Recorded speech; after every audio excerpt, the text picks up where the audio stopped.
La lutte va continuer. La lutte va continuer parce qu'on entend le parti au pouvoir dire il va s'occuper des gens, il va régler les comptes.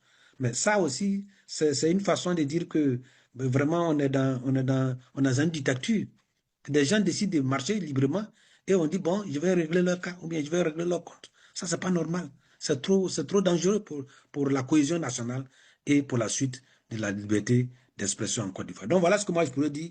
Le PDCI-RDA est droit dans ses revendications, à travers, avec ensemble ses partenaires, essentiellement dans le cadre du Front commun, et d'élargir au CAPCI et à d'autres partis politiques comme le FPI, et aussi avec la société civile. Aujourd'hui, nous constatons que l'interdiction de la marche n'est pas seulement restée sur les lieux, mais ça s'est élargi, ça s'est étendu à la molestation, à l'attaque des domiciles des leaders politiques. On a vu le cas du président Afinguessa, on a vu le cas du président Akossi Benjo, et donc ça continue. Et donc ça, de la société civile avec Pousselic Balé, et même des voisins qui ont subi des attaques, des matraques, à partir du fait qu'ils sont seulement voisins d'un homme politique ou bien d'un leader de la société civile. Voilà ce que je peux dire là-dessus. Quelqu'un me dit qu'ils disent qu'ils vont les gérer. Alors ça veut dire beaucoup de choses, comme les gens disent. Gérer, c'est quoi? Je vais te gérer. Alors, on sait, alors ils n'ont qu'à nous expliquer ce que veut dire gérer. Et les gens souvent disent que le président Thiam ne rentre pas au pays. Le président Thiam, il est le premier qu'on veut gérer. Hein? Il est le premier qu'on veut gérer. Alors, comme il ne sait pas exactement, et on le lui a signifié ouvertement, à travers des personnes pour lui dire que voilà ce qui peut t'attendre. Bon, c'est vrai que en brave, en leader, il ne doit pas se dérober d'un certain nombre de choses. Mais vous savez, le général de Gaulle était à Londres. Après, il est venu pour sauver la France. D'autres leaders qui font aujourd'hui, ils étaient en dehors du pays, après que les choses soient calmées pour rentrer au pays. Et ce n'est pas la seule chose, les exemples sont légion. Donc aujourd'hui, nous devons protéger notre chef. C'est dans ce sens que ces dispositions nouvelles du porte-parole sont prises pour permettre qu'il n'y a pas de rupture, il n'y a pas trop d'inconvénients à distance. Le président travaille tous les jours. Au moment où je suis en train de passer ici, il est en pleine réunion, en train de travailler aussi pour le cadre du parti et du pays. Le président ne passe même plus maintenant au PDCI-RDA seulement, il s'occupe de la Côte d'Ivoire parce que la situation est arrivée telle que c'est la mère patrie même qu'il faut sauver. Le deuxième point que nous devons aborder, c'est que le président Thiam a fait tous les efforts pour vouloir faire la politique autrement. Et il va continuer à faire la politique autrement. Il est venu, il dit il faut reconnaître ce que les autres ont fait.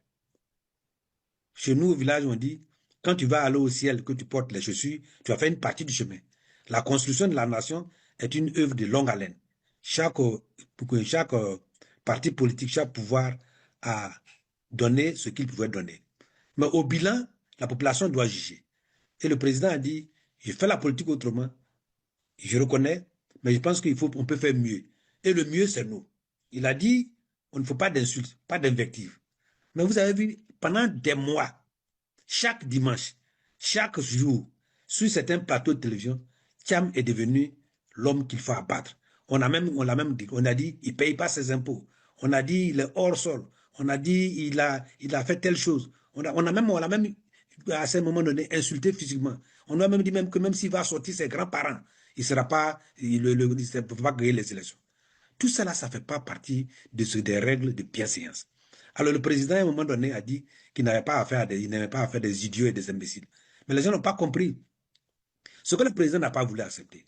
Le président a construit sa carrière internationale à partir de sa formation, à partir de ses capacités, à partir de ses propres valeurs. Depuis, et surtout, il a une très grande renommée en Angleterre.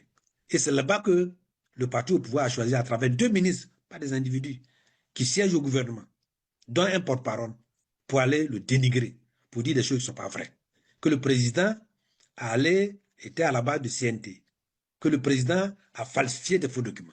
Ce qui est faux, le président a toujours dit comment il a reçu ce document. C'était officiel.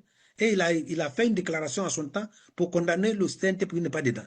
Donc le président a estimé que cette fois-ci, comme le dit le slogan des manifestations, trop c'est trop. Donc cela va s'expliquer. devant la juridiction de Londres.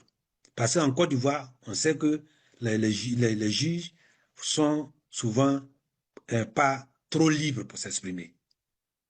Souvent, on l'a vu. Ou bien s'expriment de manière qui ne nous satisfait pas. Qui ne nous satisfait pas.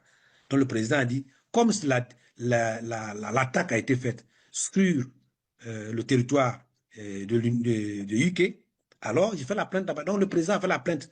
Mais toujours, Thiam, c'est quelqu'un, le président Thiam, c'est quelqu'un qui va les choses, qui veut toujours donner la chance à la négociation. C'est pourquoi il leur a dit de présenter leurs excuses publiquement. Et en ce moment-là, on verra. S'ils ne le font pas, alors on va aller à une étape supérieure. Et ils ont été tous avisés directement, individuellement, par les avocats du président depuis Londres. Donc, c'est pour dire que désormais, si vous vous attaquez le président, il va vous attaquer. Comment on peut lui dire, il ne paye pas ses impôts, vous n'avez pas de preuves. Il ne paye pas, vous n'avez pas de preuves. Vous pouvez l'attaquer politiquement. Que son programme qu'il a proposé n'est pas un programme qui peut sauver le pays ou bien qui peut résoudre des problèmes. Mais en quoi est-ce que vous allez dans sa vie privée? Et puis, si vous allez dans sa vie privée, dites ce qui est vrai. Ce n'est pas la vie privée de Thiam qui veut vendre. C'est son idée, ce sont ses idées. C'est sa façon de voir. C'est sa vision de la Côte d'Ivoire qu'il faut attaquer. Alors, aujourd'hui, les choses vont changer. Le président a décidé de porter plainte. Et cette plainte-là va aller jusqu'au bout s'ils ne sont pas suffisamment humbles pour se plier et demander excuse.